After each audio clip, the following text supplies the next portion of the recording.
Assalamualaikum warahmatullahi wabarakatuh.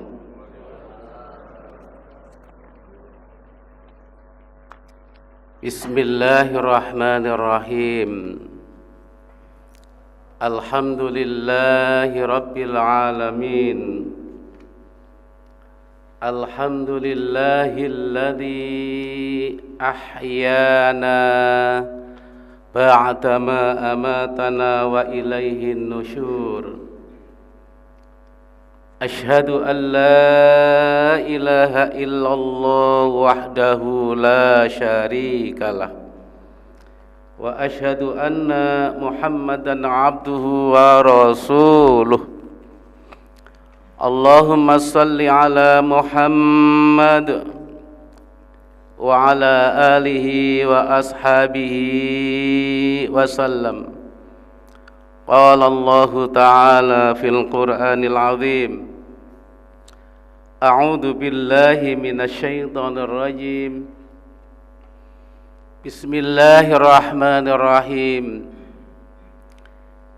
Ya ayyuhalladzina amanu taqullaha haqqa tuqatih wa la tamutunna illa wa antum muslimun. Sadaqallahul azim wa sadaqa rasuluhun nabiyul karim wa nahnu ala dhalika minasy syahidin walhamdulillahi rabbil alamin.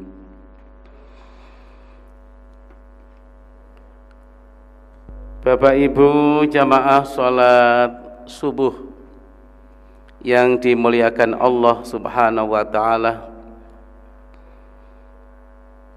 puji syukur kita persembahkan hanya kepada Allah Subhanahu wa taala biqaulihi alhamdulillahi rabbil alamin.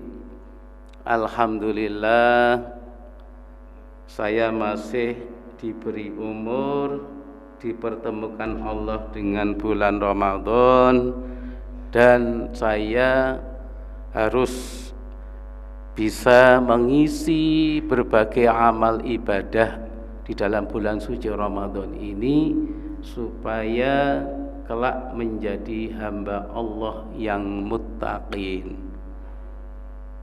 Amin. Alhamdulillah saya diberi panjang umur, mudah-mudahan dengan bertambahnya umur ini hidup ini semakin bertambah barokah. Amin. Alhamdulillah dengan bertambahnya umur, mudah-mudahan Allah Subhanahu wa taala memberikan kemudahan juga dalam urusan ibadah kita, yang pada akhirnya nanti mudah-mudahan kita semua meninggalkan dunia ini dalam keadaan husnul khatimah. Amin. Allahumma amin. Salawat serta salam semoga tetap tercurahkan kepada baginda Nabi Allah Muhammad sallallahu alaihi wasallam. Bapak Ibu yang kami hormati, mohon kiranya untuk bisa sabar sejenak, untuk bisa mengikuti siraman rohani ini. Sesungguhnya siraman rohani ini tidak hanya untuk panjenengan tetapi juga untuk kula piyambak. Dan alhamdulillah pagi hari ini saya dipertemukan oleh Allah dengan murid saya, Abdul Haris. Muhammad Haris atau Abdul Haris? Muhammad Haris. Berapa tahun ya tidak ketemu ini ya, kangen saya. Alhamdulillah. Oke. Bapak Ibu yang kami hormati, sengaja kula mboten menyampaikan hal-hal yang terkait dengan masalah apa itu Ramadan, hikmahnya Ramadan ya. qiyamul lail.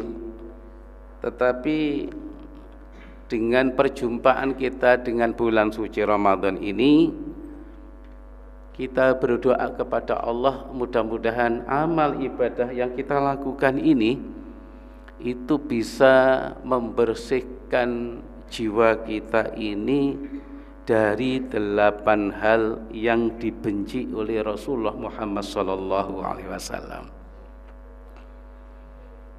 Ada 8 hal Bapak Ibu dalam sebuah doa yang dibenci oleh baginda Rasulullah Muhammad SAW. Kalau Rasulullah sudah membencinya, maka Allah pun juga tidak suka. Kenapa Allah tidak suka? Kenapa Rasulullah membencinya? Karena 8 hal ini apabila merasuki perjalanan kehidupan seorang suami, maka hampir pasti suami itu tidak punya wibawa di hadapan istri. 8 hal ini kalau merasuki kehidupan suami, maka suami ini tidak bisa dijadikan suami yang bisa dibanggakan istrinya. Ya, bisa jadi terbalik. 8 hal ini apabila merasuki kehidupan rumah tangga, maka sungguh prihatin. Rumah tangga itu bisa hampir-hampir mendekati perceraian. 8 hal ini apabila merasuki kehidupan orang tua, maka kurang bisa wibawa di hadapan anak-anaknya. 8 hal ini apabila merasuki perjalanan kehidupan seorang anak, maka akan mengantarkan jalan hidupnya anak ini tidak kurang memiliki masa depan. 8 hal ini. Makanya baginda Rasulullah Muhammad SAW ini menuntunkan doa supaya kita ini dijauhkan dari 8 hal ini. Apa itu 8 hal ini yang tidak disukai oleh baginda Rasulullah Muhammad SAW? Adalah yang pertama, al-hammu. Al-hammu itu bisa bermakna al-khawfu. Apa itu al-hammu? Apa itu al-khawfu? Yaitu perilaku cemas. Perilaku cemas, takut, resah. Seorang anak muda karena terkena penyakit al-hammu, al-khawfu, sampai-sampai sudah menginjak dewasa, sudah pantas menikah, akhirnya gak sunat. Niki tenggene daerah Bedol berisi mriki Bapak Ibu. Nggih, sing kula critakaken iki nggih. Anak yang ada di daerah Bedol berisi sini. Ya. Jadi anak ini saya dikasih tahu, Pak Zawawi, tolong dikasih nasihat Pak Zawawi. Anak itu loh belum sunat. Saya panggil itu, saya ajak ngobrol. Awakmu durung sunat, Le. Iya, Pak. Kenapa, Pak? Loh. Dah terus durung sunat itu terus kapan sunate? Ya. Sampai kuliah enggak sunat. Yeah. Terus sampai kapan ini?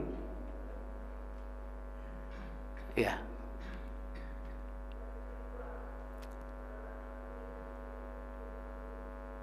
Ada salah seorang jejaka yang mestinya pantas untuk menikah, lalu kemudian banyak yang minta, teman-temannya banyak yang menjodohkan,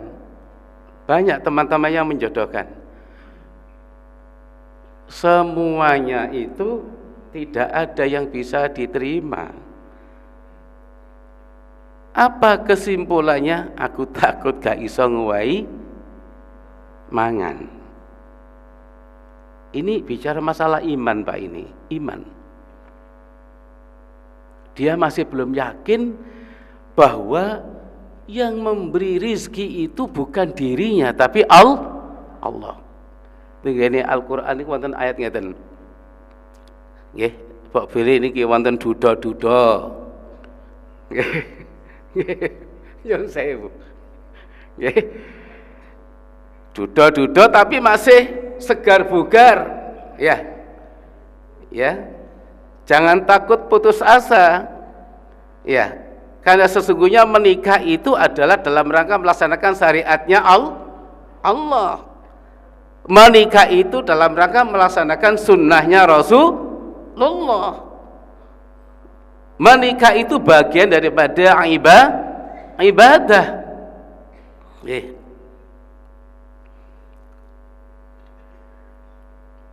Jangan takut jika nanti saya ini nikah terus bojoku kok tak wae mangan apa. Niki diken buka tenggene Al-Qur'an ngaten niki. Mangke ketemu ayat ngaten. Bismillahirrahmanirrahim. Potongan ayat iyakunu fuqara ayughnihimullahu min fadlih wallahu wasi'un alim. Tiang nikah niku kalau niatnya bener, tashihun niyah, niatnya bener. Lalu tashihul kaifiyah, niatnya wis bener, lalu mau menikah membangun rumah tangga itu caranya kudu bener. Tashihul kaifiyah, cara membangun kehidupan rumah tangganya harus benar. Maka iyakunu fuqara sanjange Allah nggih. Nah, kalau kamu itu berada pada saat menikah itu fuqara niku terjemahane napa, Pak? Miskin. Terjemahannya miskin. Nek di letterlekno fuqara ku ya fakir. Kalau kamu itu berada dalam kemiskinan, dalam kefakiran, tapi kamu niat menikah itu niatnya benar.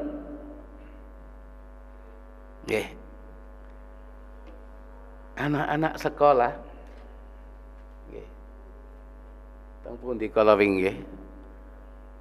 Jadi ada anak dipesan sama orang, ya mungkin anak ini dalam lingkungan keluarga yang ekonominya dipandang kurang menggembirakan. Kamu ndak usah khawatir, takut ndak kuliah, belajar, insya Allah nanti Allah akan membuka pintu jalan untuk bisa kuliah. Ngapunten nggih, seorang orang tua, kehidupan orang tua, tukangnya itu kerja tidak, rumahnya kecil sekali, listriknya itu pakai yang 450 ini lho Pak, buat nggih niku. Sehingga di rumah tidak ada yang namanya kipas angin, tidak ada yang namanya apalagi kulkas. Yeah. Tapi karena semangat belajarnya itu anak ini luar biasa, maka kemudian guru-gurunya itu Allah membuka pintu jalan keluar melalui guru-gurunya. Subhanallah, ternyata anak ini kemudian dititipkan di panti asuhan. Dan selama di panti asuhan, anak ini ada beberapa hal yang luar biasa. Satu, kondisi zaman ingkang kados ngeten iki, hampir tidak ada anak yang lepas dari HP. Nggih napa nggih? Tapi anak ini selama di panti asuhan 3 tahun lamanya tidak pernah pegang HP. Hampir-hampir selama berada di panti asuhan, anak ini tidak pernah nonton TV. Yang dipegang itu buku. Akhirnya kemudian anak ini ikut program daftar di Fakultas Kedokteran, program bidik misi. Subhanallah, anak ini diterima di Fakultas Kedokteran UI, Universitas Indonesia. Nah ini Riz, ya, subhanallah. Begitu diterima, para pengasuhnya menangis. Allah, curang-curangkul dicium-cium. Ya, maka kemudian anak ini langsung dipesan oleh pengurus, kamu segera buka rekening bank nak. Ini HP dibelikan sama pengurusnya. HP nak, supaya nanti kamu bisa komunikasi secara aktif di Jakarta dan di Gresik sama pengurusnya. Lalu kemudian anak ini dijatah dalam setiap harinya itu kira-kira sekitar 2 juta kebutuhan kuliahnya itu. Kalau kamu nanti butuh ini ngomong, maka berangkat ke Jakarta dikasih HP, dibelikan laptop. Allahu Akbar. Subhanallah, ketika kuliah di UI, di Fakultas Kedokteran, anak ini dipenuhi biayanya oleh pemerintah karena program bidik misi. Bahkan kemudian anak ini karena selama di panti asuhan, ya, aktif seperti Mas Muhammad Haris ini ngajinya bagus, maka oleh teman-temannya dimintai ngajar ngaji lalu dapat fulus. Sampai pengurus panti asuhannya itu bilang, Pak Zawawi, namanya Rizky Yono niku uang yang dari panti asuhan yang ditabung ini dimasukkan ke rekening banknya, tidak pernah diambil. Kenapa? Karena merasa sudah dibiayai oleh pemerintah sudah cukup, lalu dia dapat rizki lewat mengajar ngaji Al-Quran. Ya, al-hammu adalah termasuk penyakit jiwa yang harus dibuang jauh-jauh. Al-khawfu, yaitu cemas, yaitu takut, yaitu resah. Orang yang dalam perjalanan kehidupannya itu terkena penyakit al-hammu al-khawfu, maka akan menjadi orang yang terbelakang. Mau buka usaha wedi gak payu, mau dodol ngene gak payu, mau dodol ngene gak payu, wedi. Ya, ngapunten, ada salah seorang anak yang dikasih modal sama orang tuanya karena takut modalnya itu bisa habis, hilang. Sementara ada anak yang memiliki sifat as-saja'ah, keberanian, ya. Lalu kemudian saya akan berusaha mandiri, ya. Pokoknya yang penting saya ini halal. Ya, sampai ada salah seorang anak SMA itu sekolah itu sambil membantu kerja di warung, ada. Saya dulu ketika masih ngajar di SD, ada salah seorang anak yang tiap hari di sekolah itu tidur, perempuan. Lalu ada guru lain yang cerita, Pak Zawawi, sampean tahu Pak, anak itu kalau malam itu bekerja Pak, bekerja bukan ikut orang tuanya, ikut orang lain, pekerjaannya kura-kura. Saya survei Pak, Bapak Ibu, saya survei. Begitu saya survei melihat wajahnya, merinding saya, ya Allah, anak muridku ada yang seperti ini. Sementara ada seorang anak yang dari keluarga yang berada, karena memiliki sifat al-hammu al-khawfu, maka mengalami banyak kemunduran, tidak punya kemajuan, akhirnya menjadi anak yang terbelakang, ketinggalan. Makanya sifat ini dibenci oleh baginda Rasulullah Muhammad sallallahu alaihi wasallam. Ya. Yang ada bukan keberhasilan, tetapi kegagalan. Yang kedua adalah sifat al-hazanu. Apa itu al-hazanu? Al-hazanu itu artinya yaitu duka, sedih.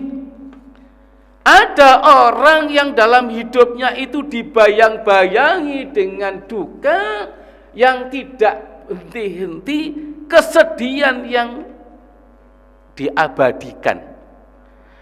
Kula niki ditinggal bapak lari-lari, sedo, nah lari-lari niki si alit-alit ngeten iki dos pundi ya? Lho. Nggih. Merengek ngoten. Nggih. Ini namanya al-hazanu. Ya, duka, sedih. Ya. Yang ketiga adalah al-ajzu. Apa itu al-ajzu? Al-ajzu itu bermakna ajzun, lemah. Kita dilarang oleh Allah meninggalkan generasi yang lemah. Apalagi lemah di dalam urusan agama. Apalagi lebih khusus lagi lemah di dalam urusan salat. Adha'us shalah wattaba'us syahawat. Seseorang yang ketika lemah di dalam urusan salat, maka akan gampang dikuasai oleh nafsu syahwat. Yang keempat adalah al-kasalu. Al-kasalu bimakna males. Bimakna males. Nyun sewu. Nggih. Pasti ibu-ibu ndak suka kalau punya suami yang malas. Nggih napa nggih, Bu? Nggih pasti nggak suka punya, ya, malas bekerja, malas ibadah. Saya barusan saja dapat di bulan Ramadan ini dapat cerita, seorang ibu menikah lalu dikaruniai anak 2, lalu kemudian suaminya meninggal dunia. Setelah itu menikah lagi dengan suami yang kedua ini. Suaminya ini nikah sudah berapa tahun lamanya ya, itu setiap hari tidak pernah sholat dan tidak pernah puasa. Bahkan sebelum puasa Ramadan tiba, dia sudah bilang sama istrinya, saya aku gak poso loh ya. Masya Allah. Ya. Ternyata apa? Kemudian istrinya tuh bilang berencana akan menggugat cerai. Nggih. Tenggene Al-Qur'an surat An-Nisa niki wonten ayat ingkang berbunyi begini. Surat An-Nisa itu surat yang keempat, ayat yang ke-142. Bismillahirrahmanirrahim. Innal munafiqina yukhadi'una Allah wa huwa khadi'uhum wa idza qamu ila sholati qamu kusala. Al-ayah. Sesungguhnya orang munafik itu adalah hendak menipu Allah. Bapak Ibu, apakah bisa Allah itu ditipu? Pasti tidak bisa. Lalu bagaimana kata Allah, sikap Allah terhadap orang munafik itu? Wa huwa khadi'uhum, dan dia Allah membalas tipuan mereka itu. Lalu di dalam ayat ini menceritakan tentang karakter orang munafik itu seperti apa? Wa idza qamu ila sholati qamu kusala. Apabila tiba waktunya sholat, maka suka mengundur-ngundur waktu sholat, bermalas-malasan. Bermalas-malasan. Atau kalau pada saat tarawih, ngapunten, hati-hati ya, pada saat tarawih, nggih, pada saat tarawih niku apa maneh sing diwaca surate, kalau imam niku surat sing apal, wattini wadduha hal ataka sabbihisma rabbikal a'la, dititeni engko ngadeg nek kira-kira ayate SKP-ne entek. Dadi ayate kira-kira SKP-ne mari baru ngadeg Allahu Akbar. Begitu Allahu Akbar, imami sudah rukuk. Tapi temriki insyaallah mboten mudah-mudahan semangat nggih. Tenggene Al-Qur'an qad aflahal mu'minun alladzina hum fi sholatihim khashi'un, yaitu orang yang khusyuk salatnya. Jadi karakter orang yang mukmin itu adalah salatnya khusyuk, tumaknina. Begitu imam itu sudah as-sholatu jami'ah, langsung pada saat panjenengan itu menghentakkan badan langsung berdiri, maka setan itu akan lari terbirit-birit. Ngoten. Berikutnya yang kelima adalah al-jubnu. Al-jubnu. Apa itu al-jubnu? Al-jubnu itu artinya medit. Artinya licik. Al-jubnu bermakna licik atau pengecut. Nyuwun sewu. Nggih. Saya yakin nggih bahwa panjenengan tentunya tidak ingin punya pendamping pengecut. Ada seorang menikah, ya kebetulan orang ini nikah lalu cerai, lalu nikah lagi dapat istri yang kedua itu ternyata dapat seorang wanita pengecut. Aku gelem kawin mbek sampean. Ngapunten, niki kebetulan kula mboten ngono-ngono lho nggih. Niki cerita tak temene. Lho niki nek kula sebut jenenge niki jenengan semerap jenenge. Kenal sampean itu, tapi kula mboten nyebut jenenge gak ilok. Napa malih poso nggih. Nggih. Ada salah seorang nikah lalu cerai. Nah, yang laki itu nikah lagi ternyata nggih menurut kula kira-kira ya pengecut itu. Wanita ini minta maharnya rumah.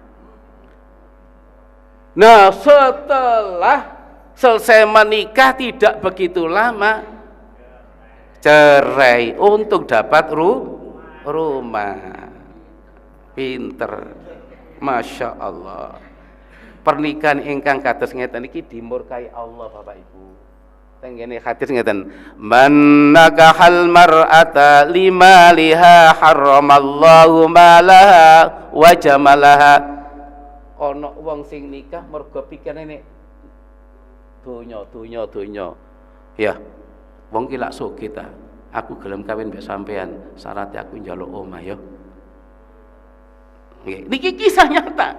Niki lho nek kula sebut jenengan ini banyak yang kenal namanya. Nah nanti kalau habis kuliah subuh niki mboten usah tanya, sinten bisik-bisik sapa Ustaz? Sapa? Enggak perlu. Nanti batal posone. Nggih. Niki penting niki, hati-hati. Makanya kula wau sanjang tashihun niyah, luruskan niatnya, tashihul kaifiyah juga luruskan ya tata cara pernikahan. Yang keenam adalah al-bukhlu, bakhil. Nggih. Saya yakin seorang suami tidak akan bahagia punya istri yang bakhil medit. Begitu pula seorang ibu tidak akan bahagia rumah tangganya kalau punya suami yang medit dan bakhil. Wong bakhil niku Pak nggih, ngapunten. Lho kanggo awake dhewe iki lho. Ya tetep medit. Nggih. Masa nggih? Betul. Untuk diri sendiri. Makanya dimurkai Allah, tidak disukai oleh Nabi. Kenapa? Makanan itu dia makan sudah bosen, dikasihkan orang tidak mau, akhirnya menjadi basi. Kalau sudah basi masuk mana? Sampah. Ini contoh orang, perilaku orang yang bakhil, medit. Nah ini gandengan itu al-jubnu wal bukhlu.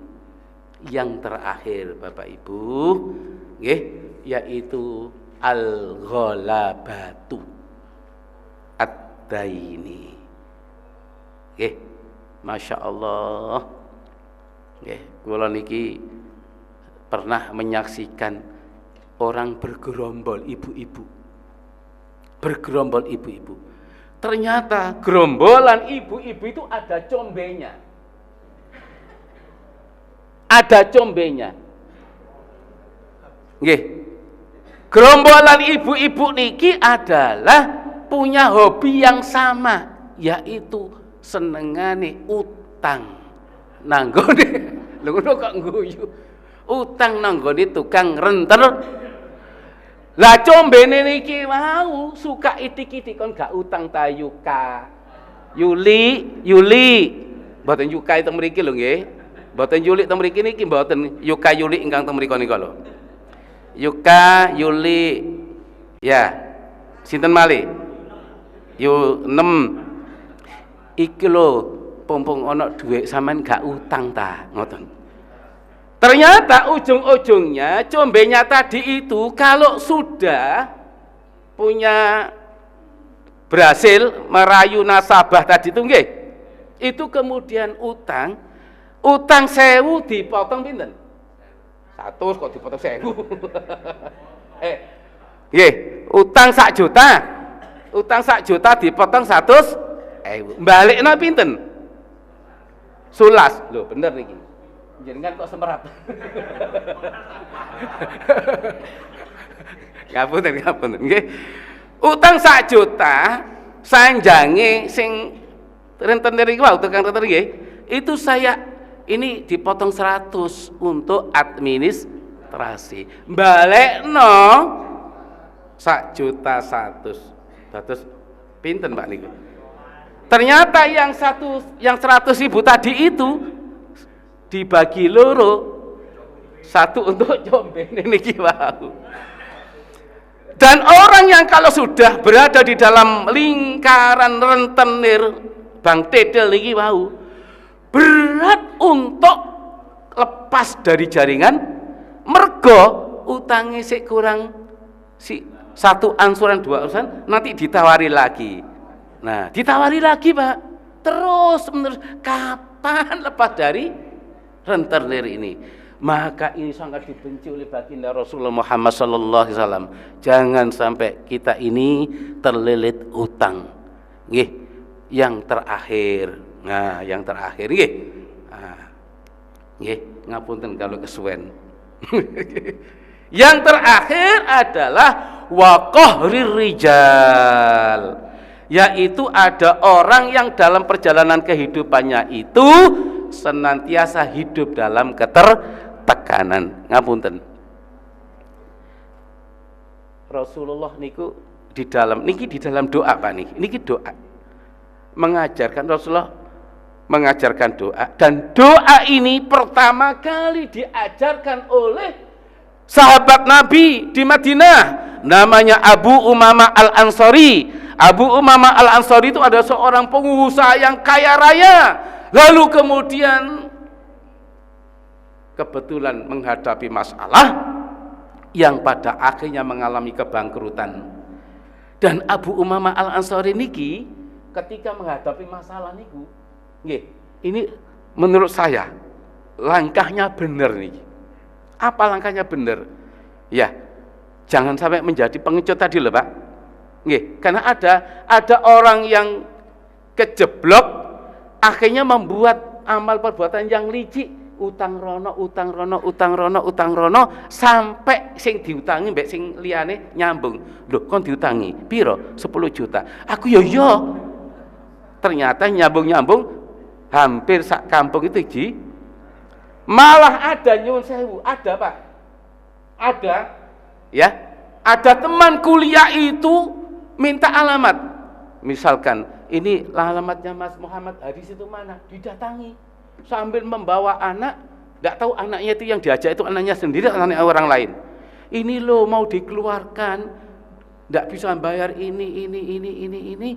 Akhirnya kasihan, dikasih uang. Oh, sampai nangis-nangis oleh cerita itu. Ini model orang yang terkena penyakit aljub, licik. Ya, licik.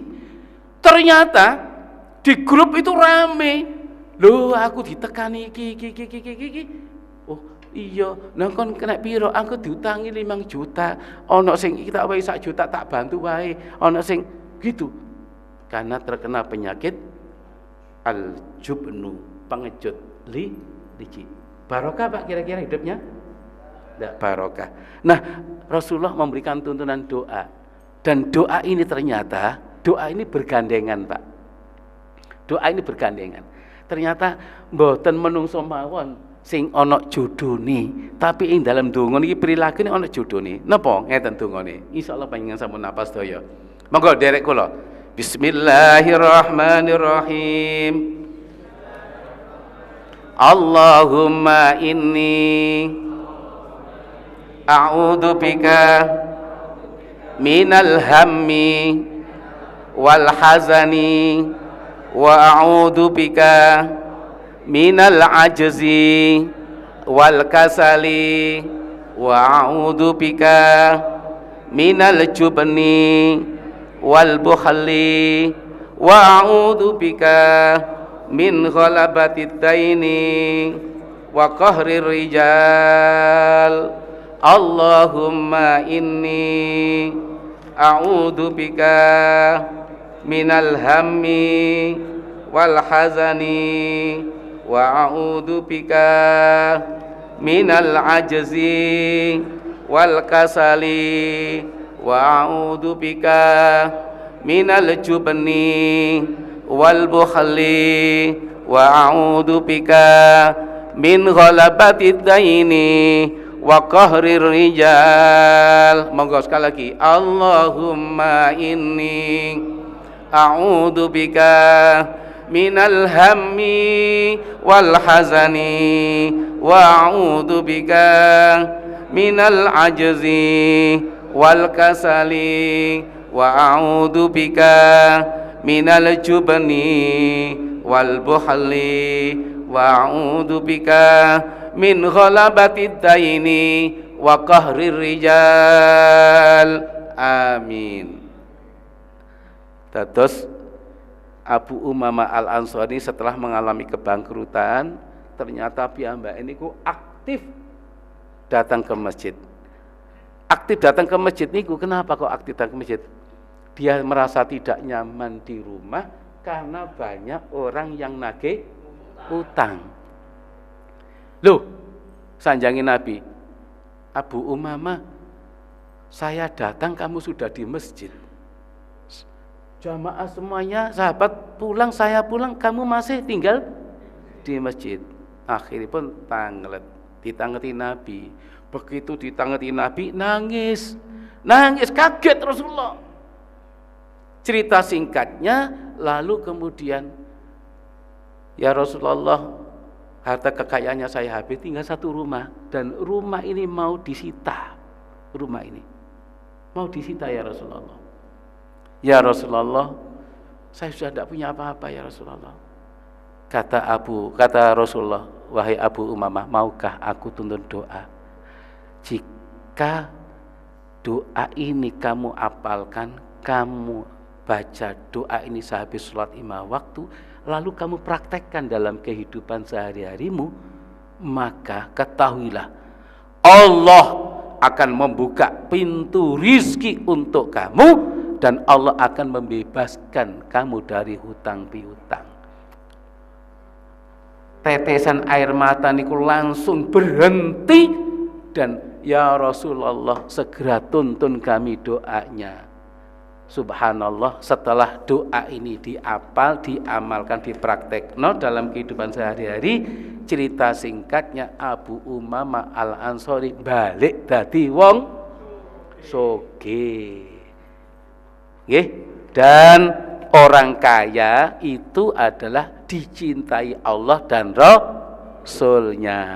Mergo nggih, kalau ada masjid ini mau dibangun, tidak jadi penonton, nonton. Oh iya, apik iki ya, apik. Tapi ketika masjid ini mau dicat, saya ikut urun. Mau ada begini, saya ikut urun. Apalagi di dalam bulan suci Ramadan. Maka doa ini termasuk doa mendatangkan kemurahan rizki, membebaskan dari hutang piutang. Kurang lebihnya saya mohon maaf bila ada tutur kata yang kurang berkenan. Mudah-mudahan manfaat, mudah-mudahan Allah Subhanahu wa ta'ala mempermudah rizki kita semuanya. Termasuk monggo dituntunkan doa ini untuk anak-anak kita, supaya anak-anak kita